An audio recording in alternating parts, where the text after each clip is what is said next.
देखिए, आज के इस विश्लेषण में हम इतिहास की कुछ ऐसी घटनाओं पे बात करेंगे जो सिर्फ हार या जीत के बारे में नहीं है। हम बात करेंगे उस जिद की, उस उसूल की, जिसके लिए इंसान किसी भी हद तक जा सकता है। हम दो बहुत ही खास ऐतिहासिक घटनाओं को करीब से देखेंगे जो हमें बताती हैं कि जब बात स्वाभिमान यानी अपने आत्मसम्मान की आती है तो विशाल साम्राज्यों से टकराने की कीमत क्या होती है। ये कोई आम किस्से नहीं है, ये इतिहास के वो पन्ने हैं जो आज भी रोंगटे खड़े कर देते हैं। और सबसे दिलचस्प बात क्या है, ये कोई मनगढ़ंत कहानियां नहीं है।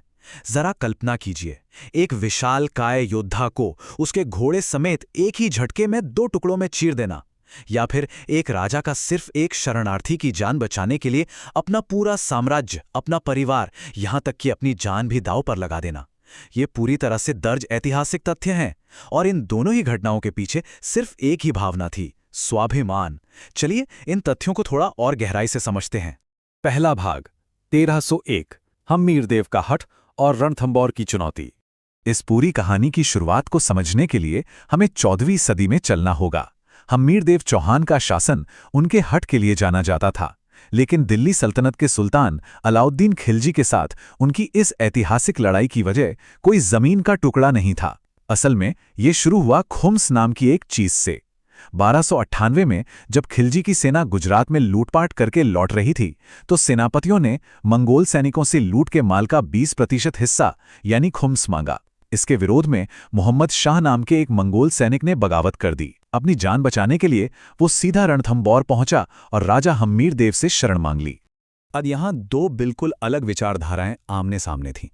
एक तरफ था हम्मीरदेव का उसूल, उनका धर्म, जो कहता था कि अगर कोई शरण मांगे तो उसकी रक्षा हर हाल में करनी चाहिए, चाहे वो कोई भी हो।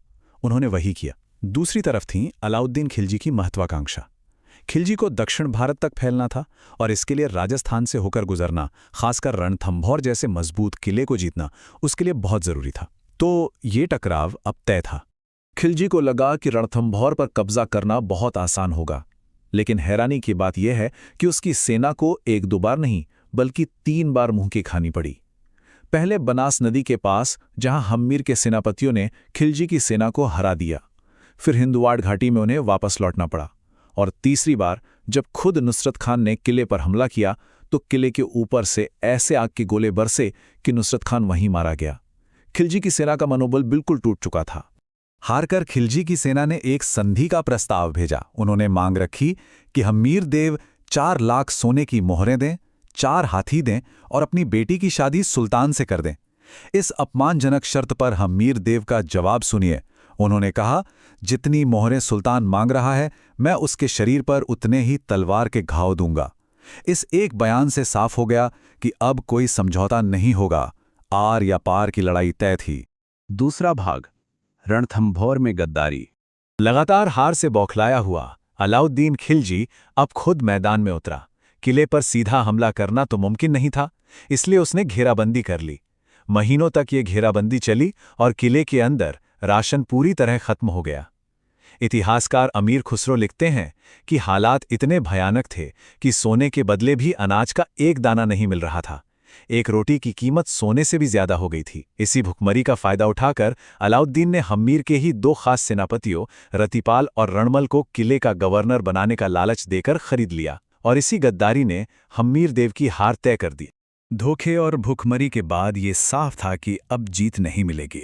तब रणथंभौर के योद्धाओं ने वो रास्ता चुना जिसे साका कहते हैं, यानी जब बचने की कोई उम्मीद ना हो तो केसरिया बाना पहनकर अंतिम सांस तक लड़ना। ये राजस्थान का पहला प्रमाणिक साका और जौहर था। हम्मीरदेव लड़ते हुए वीर गति को प्राप्त हुए, और वो शरणार्थी मोहम्मद शाह, उसने भी झुकने से इनकार कर दिया और हम्मीरदेव के लिए लड़ते हुए अपनी जान दे दी। तीसरा भाग, मुगलों के खिलाफ मेवाड़। चलिए अब इतिहास में करीब 250 साल आगे 16वीं सदी में चलते हैं। ये वो दौर था जब एक और बड़ा साम्राज्य, मुगल सल्तनत, पूरे हिंदुस्तान पर छा रहा था। लेकिन उनके सामने पहाड़ की तरह खड़ा था मेवाड़। यहां हमें 2 अलग-अलग रणनीतियां देखने को मिलती हैं। मुगल बादशाह अकबर संधियों और शादियों के जरिए राजपूत राज्यों को मिला रहे थे, लेकिन दूसरी तरफ महाराणा प्रताप थे, जिनके जहन में 1567 के चित्तौड़गढ़ घिराव का भयानक मंजर बसा था, जहां हजारों निर्दोष लोगों की जान गई थी। प्रताप ने कसम खा ली थी कि जब तक मेवाड़ आजाद नहीं होगा वो किसी भी शाही सुख को हाथ नहीं लगाएंगे। जब 1572 में प्रताप राजा बने तो उनके पास न तो बड़ा खजाना था और न ही कोई विशाल सेना, लेकिन उन्होंने हार नहीं मानी। उन्होंने अरावली के जंगलों को अपना ठिकाना बनाया और सबसे अहम बात, उन्होंने समाज में हाशिए पर रहने वाली भील जनजाति के साथ गठबंधन किया। राणा पूंजा भील के साथ मिलकर उन्होंने अचूक गोरिल्ला युद्ध यानी मारो और छुप जाओ की तकनीक अपनाई। ये उस वक्त के हिसाब से एक बेहद शानदार और नई रणनीति थी। अकबर भी सीधे युद्ध नहीं चाहता था, इसलिए उसने प्रताप को मनाने के लिए 4 शांति दूत भेजे, जलाल खान, मानसिंह, भगवंत दास और टोडरमल। प्रताप ने चारों को मना कर दिया, लेकिन बात तब बिगड़ी जब मानसिंह दूत बनकर आए। एक भोज के दौरान प्रताप के बेटे अमर सिंह ने मानसिंह के साथ खाना खाने से साफ इनकार कर दिया। उनका कहना था कि जो लोग मुगलों के साथ वैवाहिक संबंध बनाकर अपना आत्मसम्मान खो चुके हैं, मेवाड़ उनके साथ नहीं बैठेगा। ये एक सीधा और बहुत बड़ा अपमान था। चौथा भाग, हल्दी घाटी का महासंग्राम। मानसिंह के उस अपमान के बाद बातचीत के सारे रास्ते बंद हो गए। 18 जून 1576 को वो भयंकर युद्ध शुरू हुआ, जिसे हम हल्दी घाटी के नाम से जानते हैं। जरा दोनों सेनाओं के आंकड़ों पर गौर कीजिए। मुगल सेना में 80,000 से ज्यादा सैनिक थे, जिसका नेतृत्व मानसिंह कर रहे थे। वहीं प्रताप की सेना में सिर्फ 20,000 सैनिक थे।